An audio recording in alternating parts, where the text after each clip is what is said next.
que é sobre a prática da coletividade, da comunidade, né? Da construção do outro, né? Do nós. Porque a gente sabe que quando você empreende, você precisa construir times. Quando Sim, você lidera uma igreja, você precisa construir times também. exato. Quando você tem uma empresa, você entende que você precisa construir uma comunicação onde você desenvolve uma comunidade, né? Você tem relação com grupos de pessoas que estão próximas e amam e querem viver aquilo que você está propondo, né? Na sua cultura, na sua visão. E entendendo esse aspecto, né, de coletividade, de colaboração, de troca, né, de sociedade, me veio uma história na cabeça sobre vozes que gritam muito e executam pouco. A gente vê uma onda muito forte, né, de inclusive cristãos que gritam muito a justiça e não praticam a justiça. O que eu quero dizer com isso? A gente vê muito Jesus sendo referência nas boas práticas comunitárias, construção de colaboração, construção de desenvolvimento do outro, de sacrificar a si para o outro nascer, né? Morrer para que o outro nasça.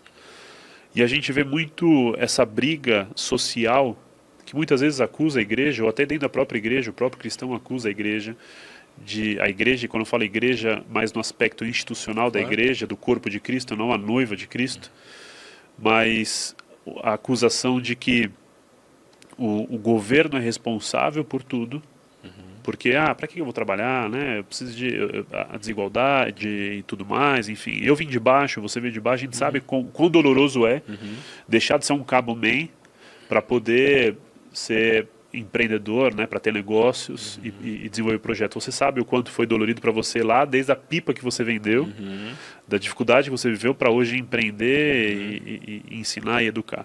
Mas o discurso precisamos que outros façam, mas eu não executo, eu não faço. Então a falta de colaboração, a falta de consciência coletiva, a falta de fato de ação prática da justiça que você tanto grita, não existe. E aí a história que eu lembro é na despedida de uma pessoa especial.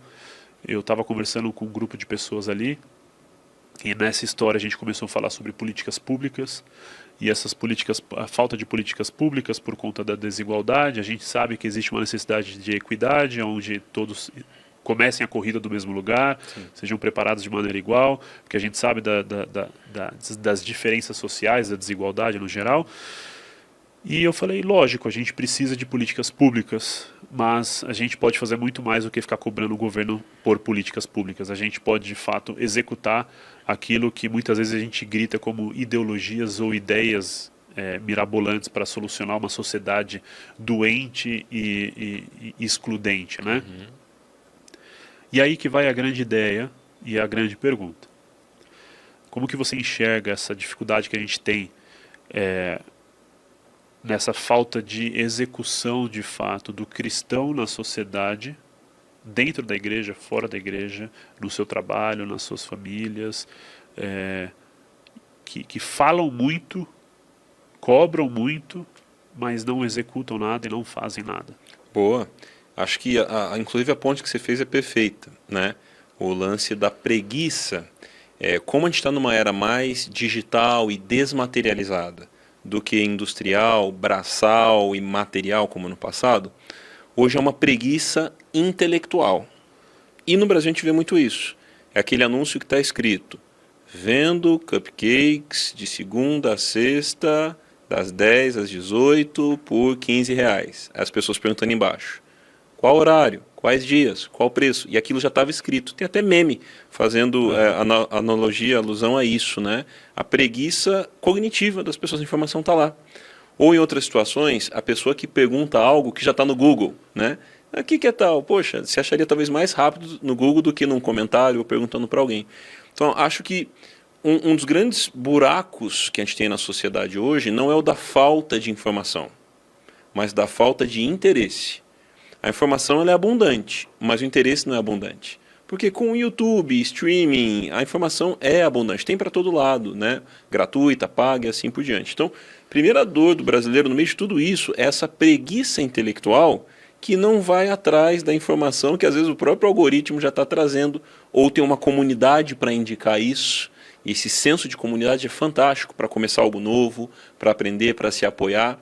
Só que hoje o senso de cancelamento está maior que o senso de comunidade, porque as pessoas elas têm mais energia para criticar e atacar do que para ajudar e agrupar. E um tem efeito destrutivo, o outro tem efeito construtivo, e para onde isso vai Muito não bom, é legal. Né? Muito bom. E aí eu olharia na lógica de políticas públicas, hoje tem uma frase importante nesse contexto, que é o tal do ativismo de sofá, que é basicamente cobrar algo estando numa posição passiva e não participativa. Eu vou aqui trazer alguns estudos de caso de lugares por onde já passei. Eu já fui pastor de missões da nossa igreja, né? Já cuidei da nossa ação social por um ano. Então, passei pelos ambientes mais pobres e mais ricos do Brasil e do mundo. E eu vejo que políticas públicas não resolverão. Elas são parte. O que resolve é a integração entre os três setores. Primeiro setor público, que tem a gestão pública. Segundo setor privado, onde tem as empresas, os fundos de investimento e de fomento. Terceiro setor, filantropia, igreja, ação social, ONGs. Onde eu comecei a despertar para isso? Primeiro em Ruanda, que teve um genocídio terrível na década de 90. 1 milhão de pessoas morreu em 100 dias por um conflito étnico e muita narrativa ali. E eles reconstruíram o país. Fui lá com o pessoal da igreja de Saddleback, do pastor Rick Warren, chama o Plano Peace, né? Peace Plan, Plano Paz, é um acróstico também. E eles conseguiram resolver problemas quanto a alimento, fila em hospital, um superávit em um excesso de pessoas ali, né? Em orfanatos, né? E uma curva cognitiva negativa para isso, tal. Como eles resolveram esses problemas? Não foi só o poder público, não foi só o empresariado, não foi só a igreja, mas uma sinergia entre os três. Cada um fazendo muito bem o seu papel, em sincronia e não em cancelamento mútuo, e com uma estratégia comum, como o plano Peace, Peace Plan. Essa era a estratégia comum, com alguns norteadores. Aí eu vi isso também acontecer, por exemplo, em Israel. Tem um livro muito legal, se chama Startup Nation, né, no Brasil, Nação Empreendedora, fala sobre o milagre econômico de Israel. O movimento da doação do pessoal que está voltando para Israel depois de 48, né, 47, 48, a sinergia do governo, os empreendedores de lá com um olhar internacional, né, porque só para dentro do país não tem tanta demanda. Então a economia de Israel também tem esse elemento de sinergia entre os três pontos. Né? Ou quando você fala, por exemplo, de Florianópolis no Brasil, e isso está contado no livro Ponte para a Inovação. Florianópolis tinha um faturamento de turismo muito forte, só que sazonal, né? Hora lá em cima, hora lá embaixo. E não é permitida atividade de fábrica na ilha, para preservação, algo que faz sentido mesmo. E aí, um pouco antes do ano 2000, empreendedores, governo se mobilizaram para gerar um projeto de inovação para o estado e para Florianópolis, né? E eles definiram que a inovação deveria ser o novo faturamento da ilha e do estado. Resultado: o mercado de startups, tecnologia e inovação em Floripa foi chegando até ser metade do faturamento de turismo, empatou, dobrou, e o alvo é triplicar. Né? E o turismo vai bem, obrigado, só que com suas sazonalidades e limitações, claro. E as políticas que eles geraram nos três setores para isso foi fantástico. Então, peraí, Israel, Florianópolis, Ruanda na África, a gente podia aqui puxar mais estudos de caso de real transformação. O que tem a ver esses três países? Exato, esse elemento integrador entre os três segmentos, as três áreas da sociedade, né? E o nosso papel, aí depende de cada um, né, Marcelo? De repente, a pessoa tem uma vocação pública, cara, que legal. Como o prefeito de Osasco pesquisou Barcelona, Florianópolis, Vale do Silício, e conseguiu trazer grandes startups para Osasco. Isso é um movimento de reinvenção econômica, né? De repente a pessoa tem uma vocação por aí, ou a pessoa tem uma vocação na área privada, seja empreendendo ou com educação privada também, geração de conteúdo, fundar uma faculdade, de repente, olha, Link School of Business aí com um modelo diferente, ou a Minerva School, que é uma faculdade itinerante. Os alunos, eles ficam cada trimestre num lugar do mundo, e são alunos de todos os lugares do mundo também, e a mesma coisa para Think Global School, é uma mesma lógica, só que ensino médio, itinerante pelo mundo enquanto estão estudando, né? Muito bom. Então, tudo isso nos leva para um lugar de menos crítica, menos acidez, menos cancelamento, e mais, aprendizado e reinvenção pessoal, o empreender a própria vida, né? A comunidade, esse lance de pertencimento, sempre com uma cadeira vazia para mais um chegar, né? E essa questão de o meu papel na sociedade em sinergia com outros papéis também. É claro que você não começa daí as 3 áreas da sociedade, pública, privada e filantrópica, fazendo tudo direitinho. Talvez um vai puxar um pouco mais essa corrida, mas inspirando e posicionando pessoas, a gente vai alocando. E de repente a pessoa tem uma vocação social também. A gente está com arquétipos muito legais nesse sentido, né? Como o Fábio lá em Recife com o movimento de voluntários, o Fábio Silva, ou o Edu Lira com o Gerando Falcões, ou Razões para Acreditar com os crowdfundings e as vaquinhas para causas de pessoas que tiveram uma viralização na internet. Então, eu acho que tudo isso é muito bom. Está muito plural, com muitas oportunidades. E aí, o nosso pastor Calito Paz costuma dizer, né? Que nada grande se faz sozinho. Se está fazendo sozinho é porque não é grande. E diante dessa situação que eu narrei aqui, uma frase dele caberia também. Tem várias formas da gente fazer, só não pode ficar sem fazer nada. Então, acho que esse é um caminho interessante. Essa última frase eu acho que sela muito bem, né? Não pode deixar de fazer nada. Exato. É isso, E inclusive, talvez esse papel virtualmente ativista parece estar entregando algo, mas no fim não está fazendo nada. Porque você conhecerá a árvore pelos frutos. Onde estão os frutos? Então, a nossa passagem na Terra não tem a ver com argumentos, não tem a ver com imposição de opinião, tem muito a ver com fruto. E o interessante da analogia do fruto é que, por exemplo, você tem uma árvore plantada no seu quintal. Você vai consumir tudo dela? Não, você vai doar, você vai convidar pessoas. O fruto, ele convida, né, a consumo de terceiros também. Acho que isso é uma vocação muito legal para a gente. Muito bom, muito bom. Uma dica, então, para quem está entendendo principalmente esse posicionamento nesses 3 pontos, né, público, privado e filantrópico, não pode deixar de fazer nada em nenhuma dessas 3 esferas, né? Então, o público a gente cobra e a gente pode co-participar, caso exista a possibilidade. Boa. Privado a gente também cobra, se necessário a gente co-participa. Sim. E filantrópico a gente pode, na realidade não é nem cobrar, porque o filantrópico já existe por si só por boa ação, por boa vontade, boa fé, ou co-participar ou criar algo também filantrópico ali para poder de fato transbordar, né? Exato, o terceiro setor tem oportunidades muito legais, né? No mundo das startups, eles chamam de empreendedorismo de impacto, né? Ou a social techs, social techs, impact techs, né? São empresas organizações que usam de tecnologia e finalidades não financeiras, né? Que não tem nada de errado. Então, surge um movimento, né? Tem um que se chama capitalismo consciente, está tentando falar sobre o que a gente está falando aqui também de alguma forma, né? E a gente volta para as comunidades, né? Então, existe uma só? Não, tem que existir várias, com pessoas de lugares diferentes, afinidades diferentes, confissões de fé diferentes. O nosso o que pode ser diferente, mas o nosso porquê precisa convergir em algumas coisas semelhantes, senão a gente não vê transformação. Estive no Haiti, por exemplo, e vi muitas ONGs, mas cada uma fazendo uma coisa. Quem sabe se tivesse um tema transversal para cada ONG, além da sua atividade, nutrir aquele tema no ano, os resultados seriam mais visíveis. Então, por exemplo, vamos todo mundo pautar lixo e descarte, além da nossa atuação por um ano? Ano que vem, vamos pautar água limpa? No outro, liderança serva e um trabalho anticorrupção? Depois, vamos trabalhar energias renováveis, talvez solar, eólica e etc. Então, só que está cada um interessado em fazer a sua agenda, apagar o seu incêndio, mas coletivamente ninguém está vendo resultado. Então ali aprendi, óbvio, coisas muito boas ali também, né? Fui 2 vezes, a primeira fiquei quase 30 dias, mas com certeza esse fator convergente é um clamor que é necessário para a transformação real na sociedade, porque sem convergência de ideias, de ações, a gente vai talvez apagar incêndio, enxugar gelo, cada um atirar para um lado, vai ficar uma Babel de projetos, né? E a gente precisa ter um Pentecostes de projetos.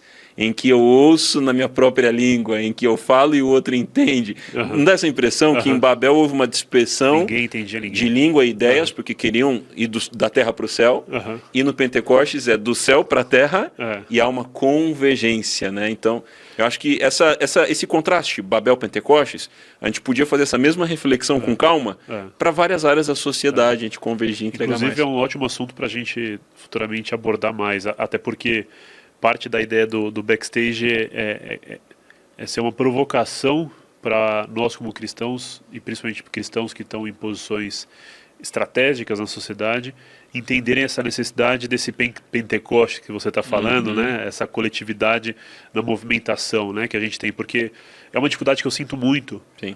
porque as igrejas por si só, não agora falando das tribos e instituições, têm suas visões, Sim. natural, mas existe mais divergência do que convergência. E às vezes as grandes divergências não são porque são muitas, mas sim porque são poucas, mas gritantes. Sim. Porque uma visão aponta para um caminho em algo específico, e isso é muito gritante para o outro que está apontando para outro caminho, mesmo sendo uma visão cristocêntrica, né? Não estou falando de seitas no geral, estou falando de igrejas que são saudáveis, mas as diferentes visões têm causado muitas divergências nas relações e enfraquecido o nosso papel como o Pentecoste dos projetos, né? O Pentecoste dos negócios no geral. A gente mais subtrai no âmbito público e privado, até filantrópico, do que some e multiplica de fato, né? É verdade. Então a gente tem uma dificuldade muito grande nesse lugar e é necessário ter esse debate, né, essa conversa, esse assunto, porque é uma provocação necessária. A gente, como igreja, agora como tribo, muita liderança, né? São desde 2014 que eu me conecto com muitas igrejas, lideranças, e todos querem fazer para o reino, querem fazer para Cristo, mas a partir da sua visão, para o seu próprio foco e para a sua própria tribo. Não tem uma visão de Israel, né? Exato. Não tem uma visão das 12 tribos ali, né? Não tem uma visão coletiva, de fato. Tem uma visão singular, né? Se faz bem para mim, se faz bem para aquilo que o Senhor me deu. Sim. Né? Eu acho engraçado. Eu gosto dessas provocações. Recentemente eu fui ministrar no nosso culto de jovens, e aí eu falei assim: você acha mesmo que Deus, esse Deus que você pensa e que acredita, vai querer uma noiva prostituta? Agora você acha mesmo que o nosso Deus, soberano, poderoso, deu uma visão única e exclusiva só para você? Única e exclusiva, só sua, poderosíssima, que não serve para o coletivo da igreja, só serve para a sua tribo? Esse Deus está estranho. Esse Deus é egoísta. Ou esse Deus é meio maluco. Não é o Deus Todo-Poderoso, é o Deus que eu crio. E aí a gente vai para essa provocação, né? Por isso que eu trouxe essa segunda parte desse assunto, do social, né? Do coletivo. Porque como empreendedores, intraempreendedores, a gente, e como cristãos, né, nós precisamos, de fato, conectar mais, até porque nós somos solucionadores e criadores, do que desconectar e, enfim, pulverizar aí, né? É verdade. E até dentro do que você falou de estar inconformado, né? A gente tem duas palavras de ação, a divergência e a convergência. E a divergência, ela é produtiva na criatividade. Questionar coisas que não estão funcionando, não estão tendo eficácia, estão desperdiçando ou não estão acontecendo, né? Como ali na igreja de Atos, a mesa das viúvas não estava sendo servida. Isso é uma divergência. Não está acontecendo como deveria. E a convergência, ela vem para resolver. Então, a gente questiona de forma saudável na divergência e a gente soluciona e aborda um caminho na convergência, porque senão a gente não consegue também, né? Então, eu vejo que por exemplo, a igreja era uma só em Atos e vai ser uma só no céu.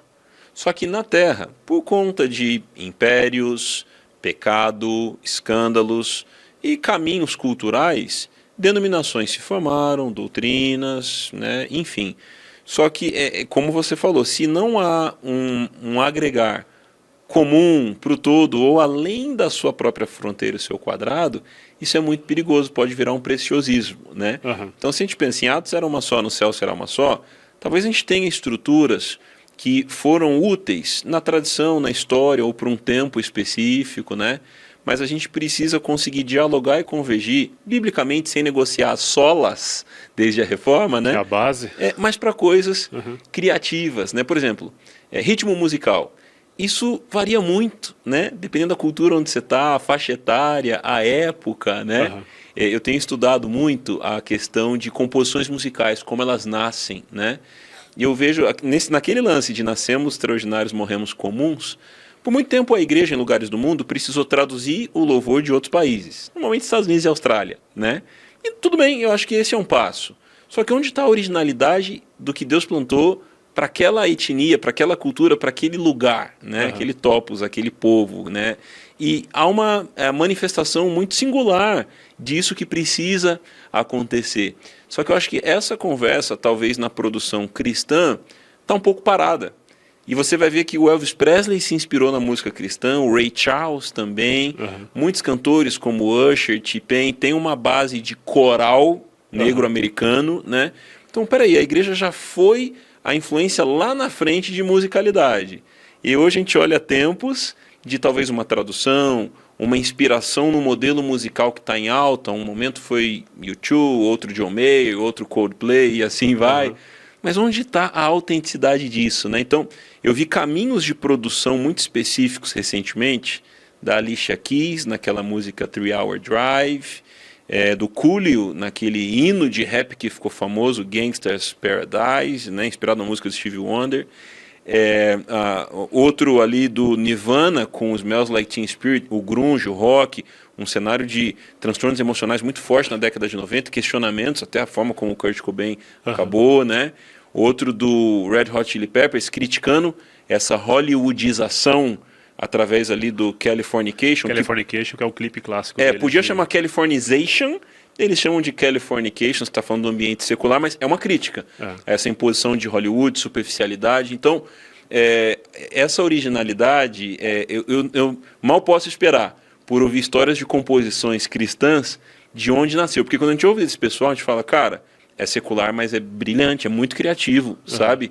Tem até um fator Melquisedeque ali que talvez alguns não viram que eles carregam, né? Mas a gente acaba indo para a conformidade de fazer um modelo repetitivo, traduzido, talvez com foco muito na própria fama, no próprio destaque, e aí você tem ondas de pessoas que compram visualizações e ouvintes no Spotify, no YouTube, gera uma máscara ali, a gente que é do mercado de inovação e tecnologia sabe que esses caminhos existem, infelizmente, né? Mas a originalidade, ela grita, porque hoje é muito algoritmo, muito dado exato, aí quando uma pessoa, muita ciência, quando uma pessoa vem para o caminho da originalidade, da assinatura que Deus deu para ela, cara, isso é fantástico. Eu até estava vindo para cá e pensando, né? A publicidade teve uma época genérica, propaganda genérica. Depois uma época artística, a publicidade premiada em Cannes, entre outras coisas. Exato, essa geração, né? E hoje a gente tem uma publicidade algorítmica, que é baseado no que você clica, fala, ouve, vê, né? É um problema dificílimo, porque a gente está emburrecendo a população por conta dos excessos de dados, parametrizando o comportamento do próprio ser humano, porque o ser humano vomita comportamento, os dados parametrizam esses comportamentos, entregam em cima disso e emburrecem o ser humano, mantendo ele num ciclo vicioso de padrões que a gente só fica querendo despertar com a publicidade através de gatilhos, estratégias técnicas, e a gente tem uma população digitalizada, só que emburrecida e sistematizada em conteúdos que de fato não são artísticos, né? Tem um vídeo muito interessante que eu estava mostrando para um time de uma empresa que eu mentoro, sobre especificamente isso. É uma crítica a um vídeo de um cara falando: você não curte arte, você curte hype. Olha. E aí ele cria um texto em cima depois, sensacional. Depois você busca: você não curte arte, você curte hype. E aí ele critica todo esse sistema, né? Exato. Isso é muito importante, porque acho que não é só a publicidade que está surfando ou vivendo essa onda do genérico, depois o específico e depois o algorítmico, né? Uhum. Ou o genérico, artístico e algoritmo. Tudo está acontecendo isso. A música está vivendo isso. Tudo. Os filmes, o streaming, as séries. As relações. As relações.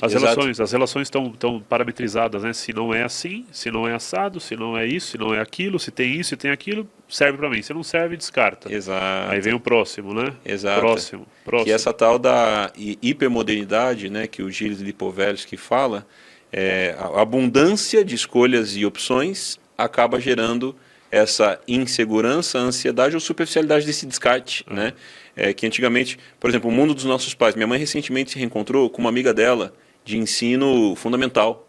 Estudaram poucos anos juntas, se reencontraram agora. E hoje em dia, será que uma pessoa que tem os amigos do ambiente presencial, mas também o pessoal do online, será que daqui a 40 anos elas vão se lembrar uma da outra? Porque os nossos pais e avós tinham um círculo de amigos menores. Logo, valorização aumenta também, com acompanhamento de história. Exclusividade. Exato. Hoje vai ficando essa modernidade líquida, né? Em que a pessoa é um dado, ela é um algoritmo quase. Isso faz parte dessa estratégia. Aí é um outro assunto que é interessante Exato. também, mas é a estratégia de Satanás de uma sociedade líquida ou era da pós-verdade, né? Sim. E aí é triste.